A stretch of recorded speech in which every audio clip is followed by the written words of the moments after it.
ಖಾಲಿ MLA ನಿಮ್ಮ ಕ್ಷೇತ್ರದಲ್ಲಿ ಅದಕ್ಕೆ ನಾವೇನು ಮಾತಾಡಲ್ಲ ಅಂತ ನಿಮ್ಗೆ ಹೇಳ್ತಿರೋದು. ಈಗ ಮಾತಾಡಲ್ಲ, ಸಮಯ ಬಂದಾಗೂ ಮಾತಾಡ್ತೀನಿ ಅಂತ ಹೇಳಿದ್ದೀನಿ. ಚುನಾವಣೆ ನಿಂತೀನಿ ಅಂತ ಹೇಳಿದ್ದೀನಿ. ನಿಮ್ಗೆ ಅಷ್ಟಕ್ಕೆ ಅರ್ಥ ಆಗ್ಬೇಕು. ಏನಾಗ್ತು ಯಾರಿಗೆ ಬೇಕು. ಈ ಸಂತೆಯಲ್ಲಿ ತಪ್ಪಿಸ್ಕೊಂಡ್ರೆ ಮಗ ನಾನು ಯಾರು ಹಿಡ್ಕೊಂಡೋಗಿ ಬಸ್ ತಪ್ಪಿಸ್ತಾರೋ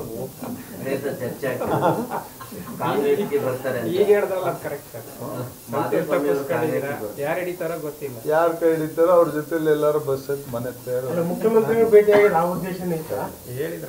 ಸಾರಿ, ನಾನು ಯಾವತ್ತೂ ದ್ವಂದ್ವದಲ್ಲಿ ಮಾತಾಡೋ ಮನುಷ್ಯ.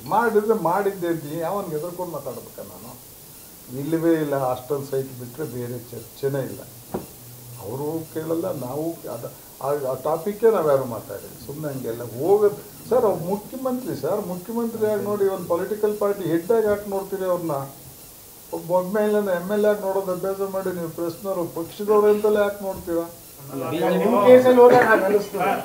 ಬಿಜೆಪಿನ ದೂರ ಇತ್ತು, ಸಿದ್ದರಾಮಯ್ಯ ಭೇಟಿ ಮಾಡಿದ್ದು ಅನುಮಾನ ಜಾಸ್ತಿ ಆಯ್ತು. ಬಿಜೆಪಿ ಮುಖ್ಯಮಂತ್ರಿ ದೂರ ಇದ್ದಿದ್ರು, ನಮ್ಮವರೆಲ್ಲ ಬಂದು ಹಾಸ್ಟೆಲ್ ಸೇರ್ಬೇಕಂತ ಹೋಗ್ತಿದ್ದೆ. ಅದಕ್ಕೆ ಅನುಮಾನ ಬಂದಿದೆ ಎಲ್ಲರಿಗೂ. ಬಿಜೆಪಿ ರಾಜ್ಯ ನಾಯಕತ್ವದ ಬಗ್ಗೆ ಸರ್ ಇರುವಂತ ಗೊಂದಲಗಳ ಬಗ್ಗೆ ನಂದು ಕಾಮೆಂಟ್ ಇಲ್ಲ. ಬಟ್ ಸರ್ವೆ ಎಲ್ಲ ಆಗ್ಬೇಕಲ್ಲ ಪಕ್ಷ.